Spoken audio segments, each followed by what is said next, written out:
கிறிஸ்துவுக்குள் பிரியமானவர்களே, கர்த்தரும் இரட்சகருமாய் இயேசு கிறிஸ்துவின் ஈடு நாமத்தினாலே உங்கள் யாவருக்கும் என் அன்பின் வாழ்த்துக்களை தெரிவித்துள்ளேன்.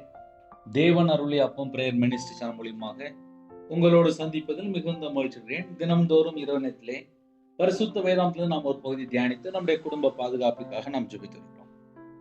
ஒவ்வொரு நாளும் தூங்கும் முன்பாக கேளுங்கள். 38ஆம் சங்கீதம் 3 முதல் 6 ஆகிய வசனங்கள். உமது கோபத்தினால் என் மாம்சத்தில் ஆரோக்கியம் இல்லை, என் பாவத்தினால் என் எலும்புகளில் சௌக்கியம் இல்லை.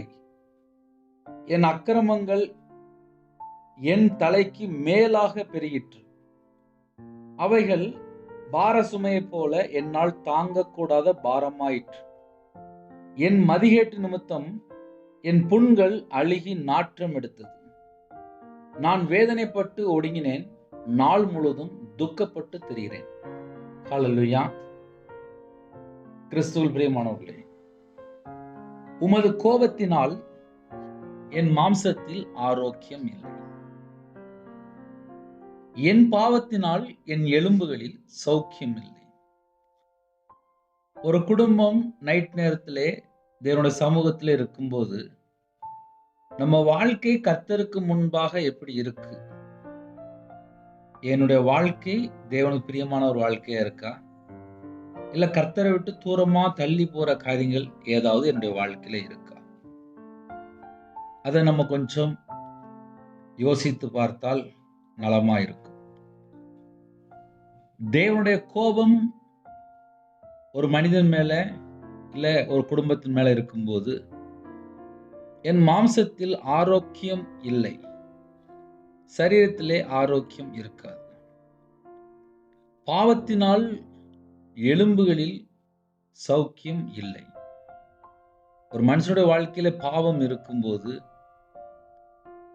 சரீரத்திலே எலும்பிலே ஆரோக்கியம் இருக்காது. என் அக்கிரமங்கள் என் தலைக்கு மேலாக பெருகிற்று. ஒரு குடும்பம் பிரச்சனையில இருக்கும்போது இல்ல கர்த்தரை விட்டு தள்ளி போய் வாழும்போது முதல்ல என்ன யோசித்து பார்க்கணும் அப்படின்னா, நான் தேவனுக்கு முன்பாக நான் எப்படி இருக்கிறேன்?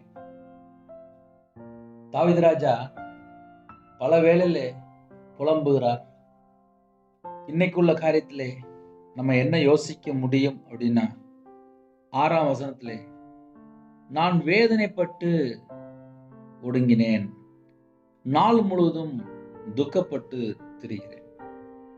சில குடும்பம் வேதனை, ஒடுங்கின நிலைமை, துக்கப்பட்ட ஒரு வாழ்க்கை, எல்லாராலும் புறக்கணிக்கப்பட்ட வாழ்க்கை, ஒதுக்கப்பட்ட வாழ்க்கையா இருக்கும், ஒடுக்கப்பட்ட வாழ்க்கையா இருக்கும், சஞ்சலமா இருக்கும், வருத்தமா இருக்கும், வேதனை இருக்கும், துக்கம் இருக்கும். நாள் முழுதும் சில குடும்பத்திலே நாள் முழுதும் பிரச்சனை மட்டும்தான் இருக்கும், நிம்மதியே இருக்கு. அப்ப என்ன காரணம்? கொஞ்சம் நம்ம யோசித்து பார்க்கும்போது ஏதாவது கர்த்தரை விட்டு தள்ளி போயிருக்கிறோமா என்பதை இந்த இரவு நேரத்திலே எந்தெந்த சூழ்நிலை இருக்கிறீங்களோ நமக்கு தெரியும். நம்மை நாம் ஆராய்ந்து பார்க்கலாம். 4ஆம் வசனத்திலே என் அக்கிரமங்கள் என் தலைக்கு மேலாக பெருகிற்று. நீதிமான் சிரசு மேலே ஆசீர்வாதம் தங்கியிருக்கும் என்று வேதம் சொல்லியிருக்கு. ஒரு குடும்பம் இயேசு கிறிஸ்து ரத்தத்தினால கழுவப்பட்டால் அந்த குடும்பம் ஆசீர்வதிக்கப்படும். அவனுடைய சிரசின் மேலே ஆசீர்வாதம் தங்கி இருக்கும்.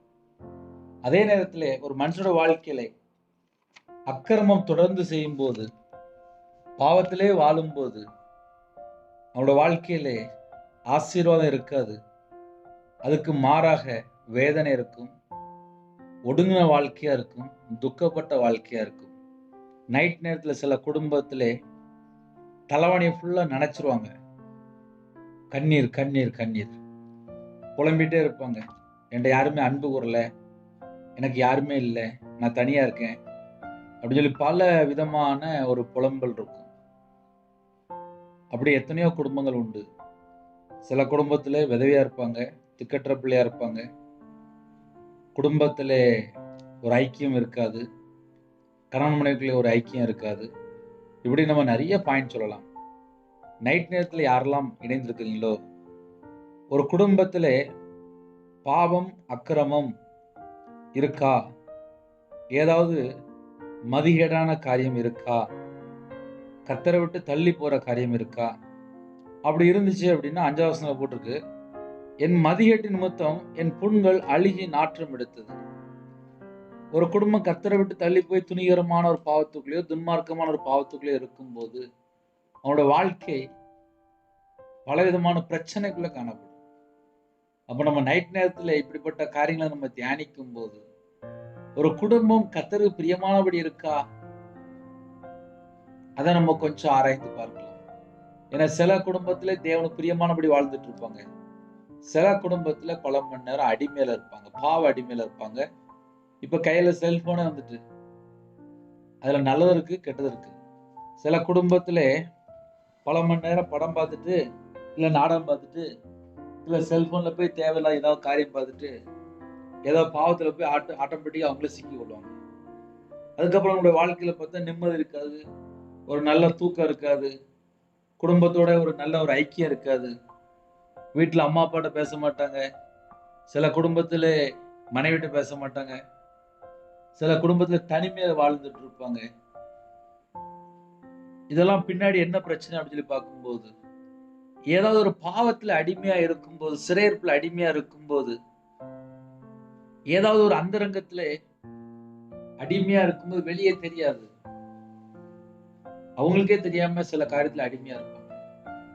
அப்ப அந்த இரவு நேரத்துல பலவிதமான ஜனங்கள் பலவிதமான தேசத்துக்குள்ளே பல இடத்துல ஆன்லைன் மூலியமா இணையும் போது நம்ம சில வசனத்தை நம்ம தியானிக்கும் போது எப்படி யோசித்து பார்க்கணும் அப்படின்னா, தேவனுடைய கோபம் ஒரு மனுஷன் மேல இருக்கும்போது சரீரத்துல ஆரோக்கியம் இருக்காது. அடுத்தாப்புல உடனே சொல்றாரு, என் பாவத்தினால் என் எலும்புகளில் சௌக்கியம் இல்லை. ஒரு மனுஷனுடைய வாழ்க்கையில பாவம் இருக்கும்போது எலும்புகள்ல கூட சௌக்கியம் இருக்காதான், அப்படியே சொல்றாரு. அடுத்தாப்புல என் அக்கிரமங்கள் என் தலைக்கு மேலாக பெருகிட்டு, என் வாழ்க்கையில அக்கிரமம் இருக்கு, அது தலைக்கு மேல பெருகிட்டு அப்படிங்கிறது. அவைகள் பார சுமையை போல என்னால் தாங்கக்கூடாத பாரமா இருக்கிறது. சில குடும்பத்துல கர்த்தரை விட்டு தள்ளி போய் லஞ்சம் வாங்குறது, இல்ல லஞ்சம் கொடுக்கறது, இல்ல ஏமாத்தி, இல்ல கொள்ளையடிச்சு, இல்ல அடுத்த சொத்தை களவாண்டு சேர்த்து அந்த வீட்டுக்குள்ள போய் பார்த்தா நிம்மதியே இருக்காது.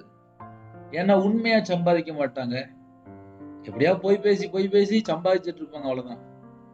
அவங்களோட வாழ்க்கையில பார்த்தா ஒரு சமாதானம் இருக்காது. அதுக்கு பின்னாடி என்ன பிரச்சனை அப்படின்னா, உண்மையான வருமானம் இல்ல, பொய்யான வருமானமா இருக்கும். பல குடும்பத்தை அழிச்சு சம்பாதிப்பாங்க, அது அவங்களுடைய வாழ்க்கையில ஒரு ஆசீர்வாதத்தை கொண்டு வராது. அவைகள் பார சுமையை போல என்னால் தாங்கக்கூடாத பாரமாயிற்று, என் மதிகேட்டு நிமித்தம் என் புண்கள் அழுகி நாற்றம் எடுத்து. மூளை இல்லாம சில காரியம் பண்ணிட்டேன், அதனால என் புண்கள் அழுகி நாற்றம் எடுத்து. நான் வேதனைப்பட்டு ஒடுங்கினேன், நாள் முழுதும் துக்கப்பட்டு திரிகிறேன். சில குடும்பத்துல நாள் முழுதும் துக்கப்பட்டு திரிவாங்க, ஏன் எதுக்குன்னே தெரியாது. சில குடும்பத்துல வேதனைப்பட்டு ஒடுங்கி போய் வாழ்ந்துட்டு இருப்பாங்க, வெளியே தெரியாது. அவங்களே ஏதாவது யோசிப்பாங்க, அவங்களே ஏதாவது புலம்புவாங்க, எனக்கு யாரும் இல்லை, அப்படி இல்லை இப்படி இல்லைன்னு சொல்லி பல காரியத்திலே வேதனைப்பட்டு ஒடுங்கின ஒரு வாழ்க்கையா இருக்கும். நான் வியாபாரத்துல இருக்கும்போது கடன்ல கஷ்டப்பட்டேன், மாந்திரியத்துல கஷ்டப்பட்டேன், விக்கிறதுக்கு பணம் கொடுத்து மனுஷனை நம்பி பணம் கொடுத்து ரொம்ப கஷ்டப்பட்டேன். ஆனா தனிமையில இருக்கும்போது என்னோட வாழ்க்கையில வேதனை இருந்துச்சு. நான் வேதனைப்பட்டு ஒடுங்கினேன் அப்படின்னு சொல்லி போட்டிருக்குல்ல, இது என்னுடைய வாழ்க்கையில இருந்துச்சு. நாள் முழுதும் துக்கப்பட்டு திரிகிறேன்னு சொன்னது போல, நான் வியாபாரத்துல கடன்ல கஷ்டப்படும் போது 2015 2014 எல்லாம் என்னோட முகத்துல ஒரு துக்கம் மட்டும்தான் இருக்கும், ஒரு வேதனை மட்டும்தான் இருக்கும். இதெல்லாம் என்னோட வாழ்க்கையில நான் அனுபவிச்சிருக்கேன். ஆனா இப்போ 2025 அதை கொஞ்சம் ஆழமா போய் யோசித்து பார்க்கும்போது, நான் வியாபாரத்துல இருக்கும்போது ஜெபிக்கல, கையில பைபிள் எடுத்து வாசிக்கல, தேவனை மகிமைப்படுத்தல. நேரம் இருந்தா சர்ச்சில் போய் கொஞ்ச நேரம் உட்கார்ந்துட்டு வருவேன், அவ்வளவுதான். ஆனா ஞாயிற்றுக்கிழமை நற்கனை எடுத்துருவேன், அவ்வளவுதான். மற்றபடி ஒரு ரட்சிக்கப்பட்ட ஒரு அனுபவம் இல்லை. அபிஷேகத்தை பெற்றுக்கொள்ளல, ஆவியானவருடைய வழிநடத்துதல் இல்லை, தேவ திட்டத்துக்குள்ள இல்லை, தேவனுக்கு பிரியமான ஒரு வாழ்க்கை இல்லை.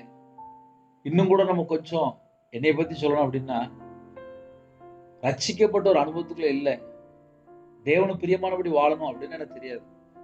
நான் சராசரி ஒரு மனுஷனா வியாபாரத்தில் இருக்கும்போது விற்கிறதுக்கு பணம் கொடுத்து, மாந்திரியத்துக்கு பணம் கொடுத்து, மனுஷனை நம்பி பணம் கொடுத்து, ₹1 இல்ல 2 இல்ல 13 லட்சம். இது என்னோட வாழ்க்கையில் உள்ள உண்மை காரியம். இப்படியே கர்த்தரை விட்டு தள்ளி போகும்போது என்னோட வாழ்க்கையில துக்கம் மட்டும்தான் இருந்துச்சு, அந்த வேதனை மட்டும்தான் இருந்துச்சு. சரீரத்திலையும் ஒரு பலவீனம் இருந்துச்சு. ஆனா ஊழியத்துக்குள்ள வந்ததுக்கு அப்புறம் தான் தெரியுது, கர்த்தரை விட்டு ஒரு மனுஷன் தள்ளி போயிட்டானாலே அவனோட வாழ்க்கையில ஒரு வேதனை, ஒரு துக்கம், இதெல்லாம் ஆட்டோமேட்டிக்கா உள்ள வருது.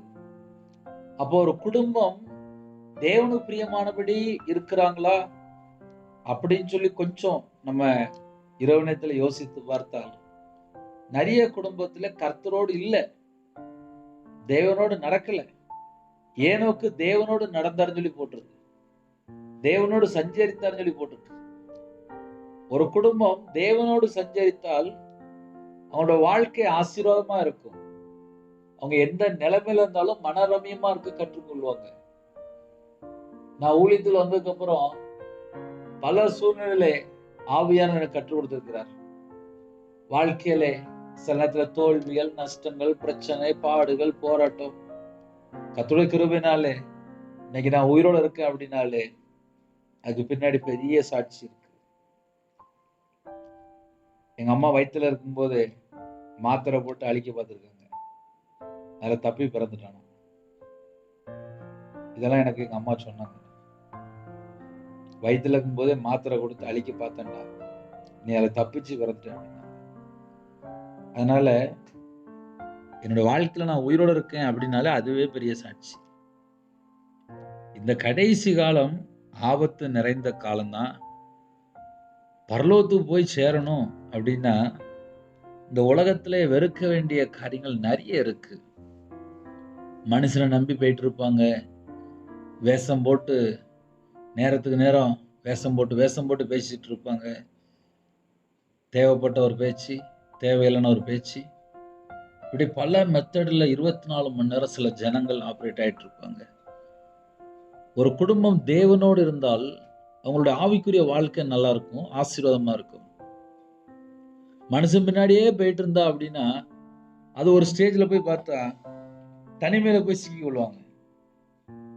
சில ஜபகுறிப்பு வரும், நாங்க மனுஷனை நம்பி போனோம், இன்னைக்கு நாங்க ஏமாந்துட்டோம், என்ன செய்ய தெரியல அப்படிம்பாங்க.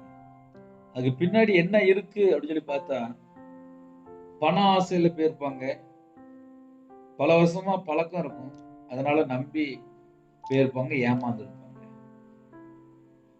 ஒரு குடும்பம் கர்த்தரை விட்டு தள்ளி போய் பாவத்துக்குள்ளேயோ இல்ல அக்கிரமத்துக்குள்ளேயோ இல்ல ஒரு மதிகேடான காரியம் இருந்துச்சு. 3 பாயிண்ட் தான் இன்னைக்கு உள்ள செய்தி.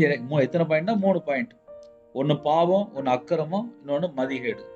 இந்த 3 பாயிண்ட் இருந்துச்சு அப்படின்னா நான் வேதனைப்பட்டு ஒடுங்கினேன், நாள் முழுதும் துக்கப்பட்டு தெரிகிறேன்.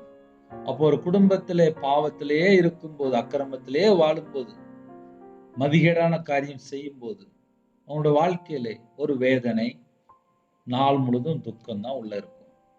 ஒருவேளை இப்படிப்பட்ட காரியங்கள் ஏதாவது வாழ்க்கையில இருக்கு அப்படின்னா நைட் நேரத்துல என்னோட வாழ்க்கையில அக்கிரமத்துல எனக்கு ஒரு விடுதலை தாங்கப்பா, பாவத்துல எனக்கு ஒரு விடுதலை தாங்க, நான் மனம் திரும்பி உண்மையா வாழணும், என்னோட வாழ்க்கையில அக்கிரமம் தொடரக்கூடாது, பாவம் தொடரக்கூடாது, கர்த்தரை விட்டு தள்ளி போற காரியம் எனக்கு வேண்டாம், நான் இனிமே உண்மையா வாழணும், பரிசுத்தமா வாழணும், நீதியை பின்பற்றணும், எனக்கு கிருபை தாங்கன்னு சொல்லி தேவன்கிட்ட கேட்டால் தேவன் உடனே தருவார். ஒரு குடும்பம் மனம் திரும்பினால் பரலோகத்துல மிகுந்த சந்தோஷமா. அப்போ ஒரு குடும்பத்துக்கு எப்போ சமாதானம் கிடைக்கும், எப்போ ஆசீர்வாதம் கிடைக்கும் அப்படின்னு சொல்லி கொஞ்சம் நம்ம வாழ்க்கையில் உள்ள எல்லா காரியத்தையும் நம்ம பார்க்கும்போது தேவன் பக்கம் மனம் திரும்பி குணப்படணுமா, உணர்வடைந்து மனம் திரும்பணுமா. அதனால வேத வசனம் சத்தியம், அந்த வசனத்துக்குள்ள நம்ம வாழ்க்கை இருக்கா, சத்தியத்தை அறிவீர்கள், சத்தியம் உங்களை விடுதலையாக்கும். அப்போ ஒரு குடும்பம் சத்தியத்தில் இருக்கணும். இந்த இரவு நேரத்திலே கர்த்தருடைய ஆவியானவர் உங்களோடு பேசியிருக்கிறார். யாரெல்லாம் இணைந்திருக்கிறீங்களோ சத்தியத்திற்கு கீழ்ப்படிங்க. கர்த்தர் குடும்பத்தை ஆசீர்வதிப்பார். கண்களை மூடி நாம் ஜெபம் செய்வோம். அன்பின் கர்த்தாவே, நன்றியோடு துதிக்கிறோம்ப்பா. இரவு நேரத்திலே கர்த்தர் என் கூட இருக்கணும், இன்பமான தூக்கம் தரணும், இந்த நாள் முழுவதும் பாதுகாத்து கிருபைக்காக ஸ்தோத்திரம். நைட் ஷிஃப்ட்ல நைட் வேலை பார்க்குறாங்க, டிரைவிங் லைன்ல இருக்காங்க, எல்லாருக்கும் கர்த்தருடைய பாதுகாப்பு வேணும்ப்பா. எத்தனையோ தேசத்துக்குள்ளே வேற வேற சூழ்நிலை இருக்காங்கப்பா, எல்லாருக்கும் கர்த்தருடைய பாதுகாப்பு வேணும். ஒவ்வொரு குடும்பத்தையும் கர்த்தர் பாதுகாத்துக் கொள்ளுங்க. கர்ப்பத்தை நீங்க யாரெல்லாம் ஜெபிக்கணும் கர்த்தர் மனமிறங்கி ஆசிரியங்க. மாசமா இருக்காங்க கர்த்தர் ஆசிரியங்க. டெலிவரி போற குடும்பத்தை கர்த்தர் கூட இருந்து நார்மல் டெலிவரி ஆகிட்டாங்க. திருமண தேவைக்கா ஜெபிக்கிறாங்க, வாசல் திறந்து விடுங்க. ரட்சிக்கப்பட்ட குடும்பமா தாங்க, பண ஆசை இல்லாத குடும்பமா தாங்க, பொருளாசை இல்லாத குடும்பமா தாங்க, நகை ஆசை இல்லாத குடும்பமா தாங்க. திருமணம் முடிந்ததுக்கு அப்புறம் எங்கெல்லாம் கர்த்தரை விட்டு நாங்க தள்ளி போறோமோ, எங்களுடைய வாழ்க்கையில என்னெல்லாம் குறை இருக்கோ அந்த குறைகளை மன்னித்து ஒவ்வொரு குடும்பத்தையும் பரிசுத்தப்படுத்தி உங்களோட ரத்தத்தினால கழுவி மீட்டெடுங்க. இரவு நேரத்திலே எல்லா குடும்பமும் பாதுகாப்பு வேணும், ரட்சிக்கப்படணும். கர்த்தரை விட்டு தள்ளி போற காரியத்துல போய் சிக்கிக் கொள்ளக்கூடாது. கர்த்தர் வேலை அடைங்க. கடன்ல சில குடும்பத்துல கஷ்டப்படுறாங்க, கண்ணீர் வாழ்க்கை வேதனையா இருக்கு. அந்த குடும்பத்தை கர்த்தர் சந்திங்க, மீட்டெடுங்க. சரீரத்துல பலவீனத்தோடு எந்த குடும்பத்துல ஜெபிக்கிறாங்களோ கர்த்தர் உங்க பிள்ளைகளை சந்திக்கணும். நீங்க உங்க பிள்ளைகளை சந்தித்தா மட்டும்தான் பூரண சுகம், பூரண விடுதலை, பூரண ஆரோக்கியம். உங்களுடைய தழும்புல கரத்தினால சுகம் மாநிலன்னு வேதம் சொல்லுது. யாரெல்லாம் இணைந்துக்காங்களோ அவங்களுடைய அக்கிரமம் அவங்களுடைய பாவத்தை மன்னித்து குணமாக்கித்தாங்க. யாரெல்லாம் தாழ்த்துறாங்களோ இப்பொழுது இயேசு கிறிஸ்து நாமத்தினாலே பரிபூர்ணமான சுகத்தை இயேசு கிறிஸ்து நாமத்தினால பெற்றுக்கொள்ளட்டும். கர்த்தருடைய கரம் பிள்ளைகளை தொடட்டும்பா. இரவு நேரத்தில் இன்பமான தூக்கம் தாங்க. வரக்கூடிய காரியத்தை வெளிப்படுத்துங்க.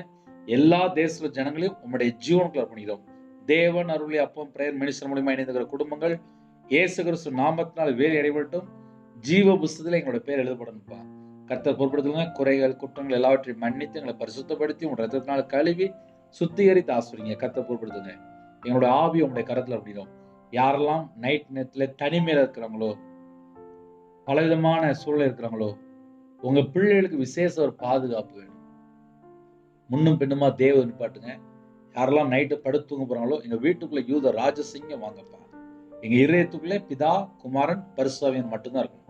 கர்த்தர் வேலை அடைத்து மூடி மறைத்து பாதுகாத்துங்க. உங்களோட ரத்த கொட்டைகளை அர்ப்பணிக்கிறோம். கர்த்தர் பொறுப்படுத்துங்க.